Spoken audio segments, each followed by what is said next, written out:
রাজ্যের রাজনৈতিক ময়দানে ফের চাপা উত্তেজনা। ভোট পরবর্তী হিংসার পুরনো ছায়া যেন আবার ফিরে এলো নতুন করে। ক্ষমতার পালা বদলের ইঙ্গিত ঘিরে যখন রাজনৈতিক দরজা তুঙ্গে, ঠিক সেই সময় একের পর এক পদক্ষেপে বার্তা দিতে শুরু করেছে কেন্দ্রীয় তদন্ত ও নিরাপত্তা সংস্থাগুলি। বিরোধীদের অভিযোগ, এতদিন প্রশাসনিক ছত্রছায়ায় থাকা তৃণমূলের একাংশের দাপট এবার আইনের জালে আটকে পড়েছে। আর সেই আবহেই শাসক দলের অন্দরমহলে নতুন অস্বস্তি তৈরি করল পঞ্চায়েত প্রধানের স্বামীর গ্রেপ্তারি। রাজনৈতিক মহলে এখন একটাই প্রশ্ন, এ কি শুধুই পুরনো মামলার তদন্ত, নাকি আগামী দিনের বড় রাজনৈতিক সমীকরণের ইঙ্গিত? বুধবার দিনহাটায় কেন্দ্রীয় বাহিনীর উপস্থিতিতে বড়সড় পদক্ষেপ ঘিরে চাঞ্চল্য। 2021 সালের বিধানসভা ভোট পরবর্তী হিংসা মামলায় গ্রেপ্তার করা হয় তৃণমূল পরিচালিত পুটিমারি 1 নম্বর গ্রাম পঞ্চায়েতের প্রধান কাকুলি রায় বর্মনের স্বামী স্বপন বর্মনকে। দিনহাটা শহরের গোসানি রোড এলাকায় শ্বশুরবাড়ি থেকে তাকে আটক করে দিনহাটা থানার পুলিশ। অভিযানে কেন্দ্রীয় বাহিনীর জওয়ানরা উপস্থিত ছিলেন। পরে তাকে থানায় নিয়ে যাওয়া হয়। যদিও গ্রেপ্তারের পর সংবাদ মাধ্যমের সামনে কোনো প্রতিক্রিয়া দেননি স্বপন বর্মন। তবে এই ঘটনায় নতুন করে রাজনৈতিক চাপানোতর শুরু হয়েছে কোচবিহারের রাজনৈতিক মহলে।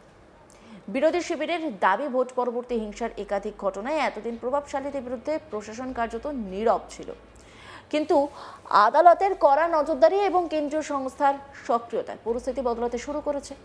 বিজেপি নেতৃত্বের বক্তব্য, যারা সাধারণ মানুষকে ভয় দেখিয়ে রাজনৈতিক আধিপত্য কায়েম করত, তাদের বিরুদ্ধে এখন আইনের পথে হাঁটছে। অন্যদিকে তৃণমূলের একাংশ অবশ্য এই গ্রেপ্তারিকে রাজনৈতিক উদ্দেশ্য প্রণোদিত বলেই দাবি করছে। তাদের অভিযোগ, নির্বাচনের আগে বিরোধীরা পরিকল্পিতভাবে তৃণমূল নেতাদের নিশানা করছিল। সালটা 2021।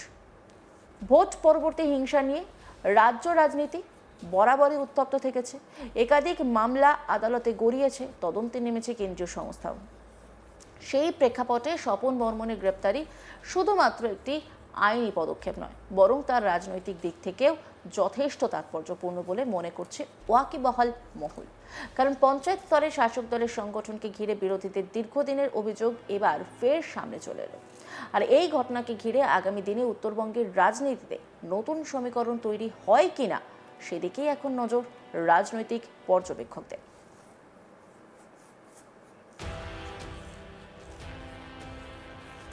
এই নিয়ে একটি রিপোর্ট তুলে ধরেছেন আমার কলিগ মনসুর হাবিবুল্লাহ। দেখব।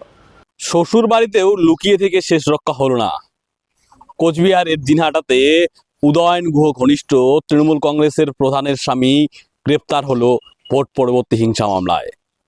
2021-এর ভোট পরবর্তী হিংসা মামলায় কোচবিহারের দিনহাটা 1 ব্লকের পুটিমারি 1 গ্রাম পঞ্চায়েতের তৃণমূল কংগ্রেসের প্রধান কাকুলি রায় বর্মনের স্বামী স্বপন কুমার বর্মনকে গ্রেপ্তার করা হয়েছে।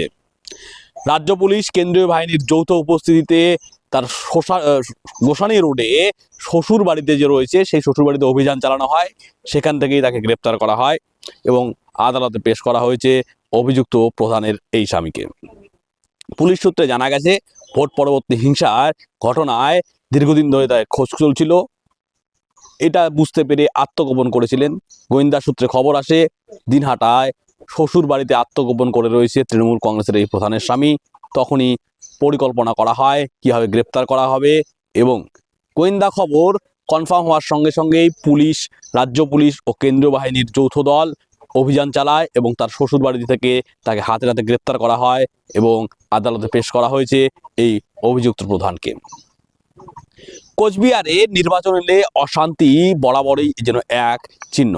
সেই প্রচলিত প্রথার বিরুদ্ধেই কিন্তু বর্তমান সরকার রায় নিয়েছে। স্পষ্ট জানিয়ে দিয়েছেন, ভোট যেমন নিরুত্তাপ শান্তিপূর্ণভাবে হয়েছে, তেমনি ভোট পরবর্তী হিংসাও যাতে না হয়। তবে যারা ভোটের সময় হিংসা করেছিলেন তাদের যেন ছাড় দেওয়া না হয়।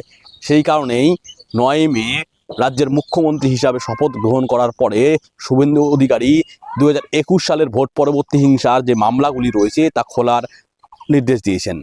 আর তা খুলতেই একের পর এক তৃণমূল কংগ্রেসের নেতারা কিন্তু গ্রেপ্তার হচ্ছেন। রাজ্য জুড়ে কোচবিহারেও তার ব্যতিক্রম নয়।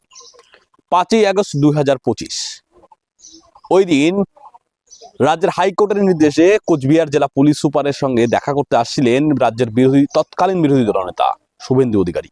শুভেন্দু অধিকারীর কনভয় যখন খাগড়াবাড়িতে এসে পৌঁছায়, তখন অতর্কিত আক্রমণ চালানো হয়। লাঠি হাতে, বাঁশ হাতে কনভয়ে থাকা গাড়ির উপর আক্রমণ চালানো হয়। একাধিক পুলিশের গাড়ি ভাঙচুর হওয়ার ঘটনা ক্যামেরার সামনে ধরা পড়ে। সেই ঘটনায় সেদিন পুলিশ 7 জনকে গ্রেপ্তার করেছিল, কিন্তু বড় মাথারা অধরায় রয়ে গেছিলেন। চৌঠামে রাজ্যে পালাবদল হয়েছে, রাজ্যে ক্ষমতায় এসেছে বিজেপি, আর ক্ষমতায় আসতেই বর্তমান মুখ্যমন্ত্রী শুভেন্দু অধিকারীর সেই ওই দিনের কনভয়ের হামলার ঘটনার ফাইল কিন্তু রিওপেন হয়েছে। ঠান্ডা করে যাওয়া সেই ফাইল যখন নতুন করে খোলা হয়, তখন একের পর এক বড় মাথা গ্রেপ্তার হয়েছে কোচবিহারে। কোচবিহার 2 ব্লকের তৃণমূল কংগ্রেসের ব্লক সভাপতি শুভঙ্কর থেকে গ্রেপ্তার করা হয়। আর শুভঙ্করদের গ্রেপ্তার করার পরে একের পর আরও এক তৃণমূল কংগ্রেসের নেতার যে যোগ মিলতে থাকে। সেই ঘটনায় একাধিক তৃণমূল কংগ্রেসের নেতাকর্মী গ্রেপ্তার হয়েছে। আরও সেদিন শুভঙ্করদের সহ 4 জন গ্রেপ্তার হয়েছিল। পরবর্তীতে কোচবিহার 2 পঞ্চায়েত সমিতির 2 জন, একজন কর্মাধ্যক্ষ ও এক নেতাকে গ্রেপ্তার করা হয়েছে। এবং তৃণমূল কংগ্রেসের বর্তমান যুব তৃণমূল কংগ্রেসের সভাপতি স্বপন বর্মনকেও ঘোকসাডাঙ্গা পুলিশ অস্ত্রসহ গ্রেপ্তার করেছে। তার বিরুদ্ধেও কিন্তু শুভেন্দু অধিকারীর উপর আক্রমণের মামলা রয়েছে। সেই শুভেন্দু অধিকারীর কনভয়ের যে হামলার যে ঘটনা, সেটা তো রয়েই গেছে। 2021 সালে কোচবিহার দিনহাটাতেও কিন্তু একাধিক ভোট পরবর্তী হিংসার ঘটনা ঘটেছে। পুটিমারি 1 গ্রাম পঞ্চায়েত দিনহাটা বিধানসভার অন্তর্গত। 21 সালে 57 ভোটে পরাজিত হয় উদয়ন গুহ। সেই সময় জয়ী হয়েছিলেন কোচবিহারের তৎকালীন সাংসদ তথা প্রাক্তন কেন্দ্রীয় প্রতিমন্ত্রী নিশীথ প্রামাণিক। তিনি সাংসদ থাকায় বিধায়ক পদ থেকে ইস্তফা দেন। ফলে পরবর্তীতে উপনির্বাচন হয়। আর এই উপনির্বাচনের আগে সন্ত্রাসের খাড়া বয়ে নামে দিনহাটাতে। 57 ভোটের হারের বদলা নেওয়ার জন্য একের পর এক গ্রামকে তটস্থ করে রাখা হয়, মানুষের কণ্ঠরোধ করা হয়, ভাঙচুর চালানো হয় বিরোধী নেতাদের বাড়িঘর। আর সেই সময় বিরোধী দলে থাকা বিজেপি নেতাকর্মীরা আক্রান্ত হতে হতে একের পর এক নেতা বাড়িঘর ছেড়ে পালিয়ে যায়। মাঠ কার্যত বিরোধী শূন্য করে উপনির্বাচন হয়। 57 ভোটে যিনি হেরেছিলেন, 6 মাস পর কোন জাদু বলে 1,64,000 ভোটে জিতে রাজ্যের রেকর্ড গড়েন। দেশের মধ্যে সর্বোচ্চ 2য় ভোটের ব্যবধানে জয়ী হওয়া বিধায়ক হিসেবে পরিগণিত হন উদয়ন গুহ। 2026-এর বিধানসভা নির্বাচনে কিন্তু আবারও পরাজয়ের মুখ দেখেছে উদয়ন গুহ। ভোটের রেজাল্ট 4 তারিখ ঘোষণা হয়, আর সেদিন রাতেই সপরিবারে দিনহাটা ছাড়েন উদয়ন গুহ। তিনি দিনহাটা ছাড়লেও তারা যারা সঙ্গপাঙ্গরা ছিলেন, যারা সেদিনের ওই হিংসায় মদত জুগিয়েছিলেন, তাদের চুন চুনকে গ্রেপ্তার করা হচ্ছে বলে ওয়াকিবহল মহল মনে করছে। ভোট পরবর্তী হিংসা ঘটনায় একাধিক তৃণমূল কংগ্রেসের অঞ্চল চেয়ারম্যান, প্রাক্তন প্রধান সহ প্রধানের হাজবেন্ডরা গ্রেপ্তার হচ্ছেন। সেই ধারাতেই গ্রেপ্তার হলো পুটিমারি 1 গ্রাম পঞ্চায়েতের তৃণমূল কংগ্রেসের প্রধানের স্বামী স্বপন বর্মন। শ্বশুর বাড়িতে গা ঢাকা দিয়েছিলেন তিনি, আর গা ঢাকা দেওয়ার পরেও তার কিন্তু শেষ রক্ষা হলো না। অন্যান্য খবরের আপডেটের জন্য অবশ্যই নজর রাখুন আজ তাক বাংলার ইউটিউব স্ট্রিমিংয়ে। লাইক, কমেন্ট, শেয়ার এবং সাবস্ক্রাইব করতে ভুলবেন না।